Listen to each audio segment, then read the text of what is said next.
ang pag-give up sa kanila? Hindi sa ganon. Mahirap ba? Kung hirap ka, magpakasaya ka mag-isa. Dajong, baka pagsisihan mo lang to sa huli. Alam mo, nararamdaman ko sila.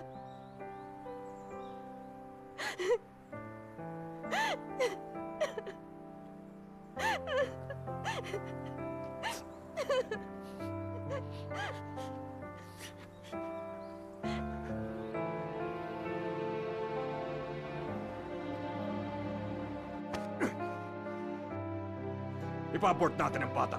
Tawagan mo siya. Huwag niyo akong pakialaman! Walang iya, ha? Walang magulang ang sisira sa buhay ng anak nila. Kung gusto mong sirain buhay mo, sige. Pero huwag mo nang idamay ang batang yon!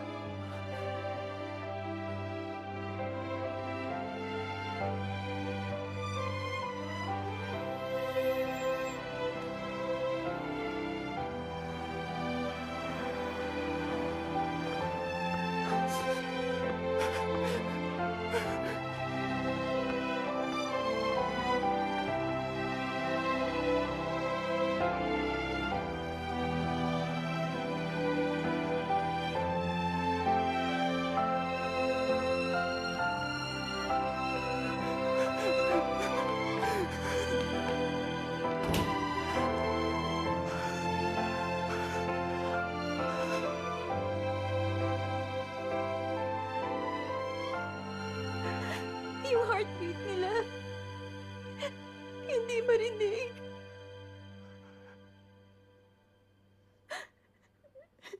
Hindi pa naman sigurado. Pero kung missed abortion to, kailangan natin siyang operahan.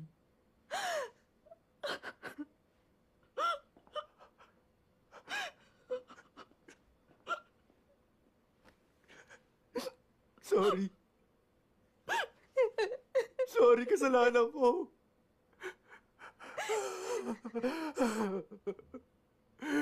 Si Papa. Patawarin niyo si Papa niyo. Sorry talaga. Si Papa.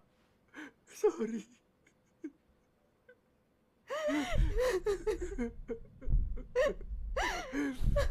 Hello, hello, hello, hello.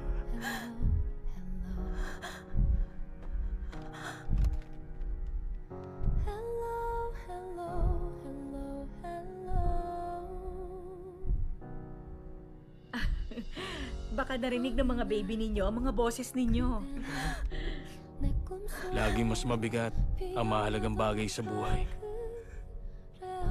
Kahit mabigat at marami tayong kinakailangang i-give up, para sa atin walang mas mahalaga kaysa sa mga anak natin. Sa huli, pinili natin maging magulang.